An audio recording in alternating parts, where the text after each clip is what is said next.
Hello guys, in this tutorial we focus on the topic of constructor as well as we will take the example and program of the constructor. So let's start the actual tutorial. So constructor is a special method because it is used to initialize the object. It is used to give initial values to object. Constructor is called when the object of the class is created. It can be used to set initial value for object.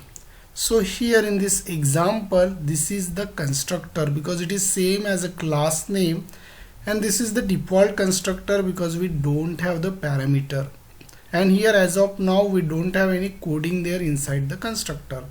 And when you call this, you have to create the object and its declaration should match with that, because you see here after new there is a geek method, and here we don't have parameter because here also we don't have parameter, so this is matching with here.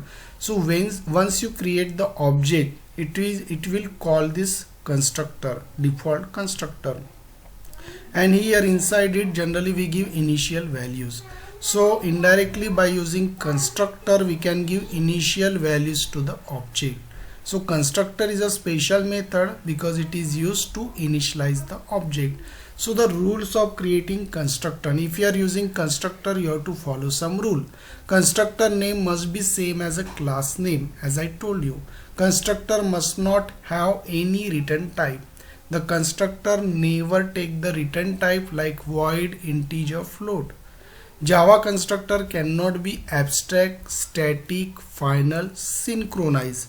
So if you are having the confusion about the abstract, static, final, you have to see the tutorial of that, which I made the video for abstract, static and final. You have to go through with that video. Example of the default constructor: Java program to create and call default constructor. So here this is the class and here we have this default constructor. So inside that class only we have used main method and then we created the object. So here this object declaration, and here we don't have any parameter, so it will call this default method, that is the constructor.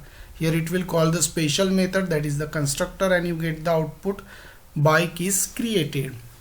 Generally inside the default constructor we initialize the values. If there is no constructor in class, then compiler automatically create a default constructor. For example, if you write class like that, we don't have suppose constructor, then what happen? Compiler will create the coding like that. Means compiler will automatically take the default constructor. So once you create the class, there is a default constructor. Default constructor that display the default values. Suppose the class is there, inside that you declare these two variable ID and name, and then you are using the method for displaying the values. Suppose here in this output you are displaying the values of ID and name.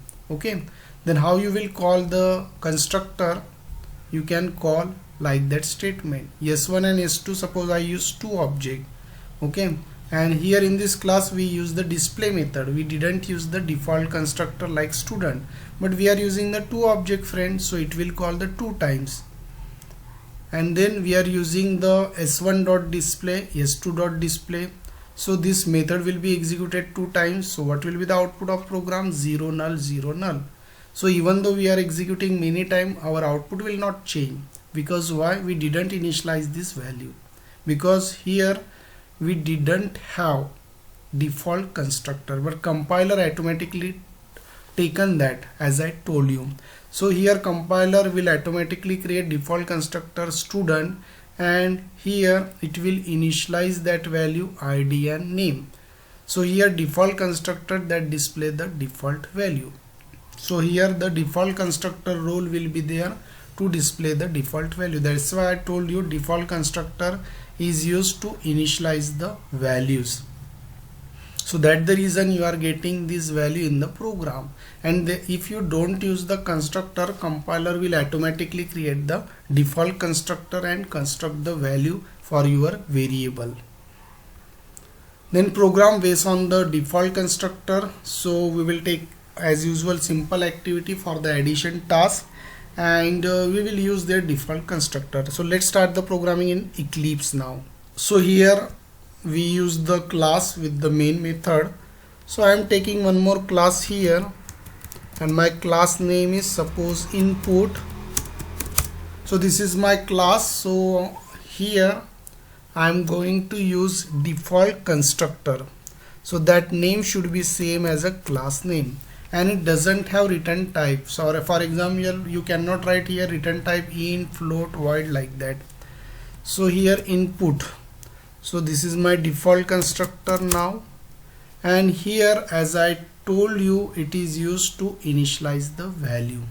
So suppose I am taking here two variable int a comma b. So these are my two variable friend, and here I will give initial values to the variable like a equals to 2, and here in the same line I write b equals to 4.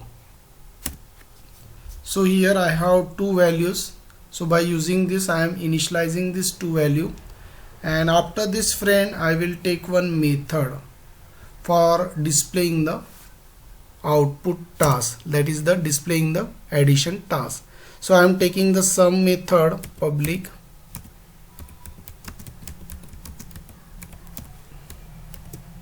So this is my sum method which will display the addition task.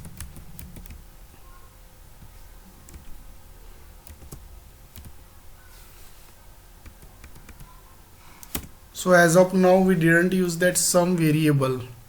Okay, so here I am again declaring one more variable int s.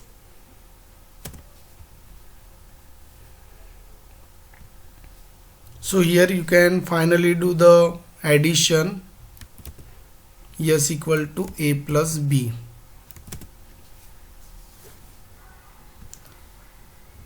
Then friend, here we use constructor for initializing value and the sum method for calculation and displaying the value.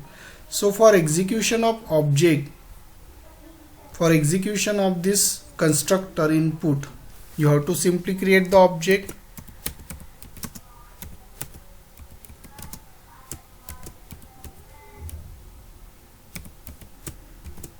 So I have created the object. Now for executing this method, you have to simply write i.sum.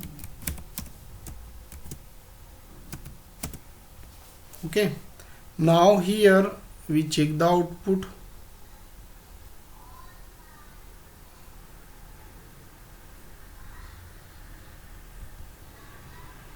Now here you friends see sum is 6. Okay, so this is not the minus because I here use this symbol, so it is 6. Don't confuse there. Friend, suppose I remove this value. Okay, so I have removed both the value. Now we check the output. So it is 0 even though we don't have the values. So it is initializing with the default value a is 0, b is 0. Suppose we remove this. Now after that you can observe the output. We are getting same result even though we don't have the constructor. So now you understood the compiler create constructor automatically even though you don't have. It create the default instructor automatically, and it is used to give initial values to the variable whichever we pass to the object. So I hope friend you understood the concept of default constructor, and thanks for watching.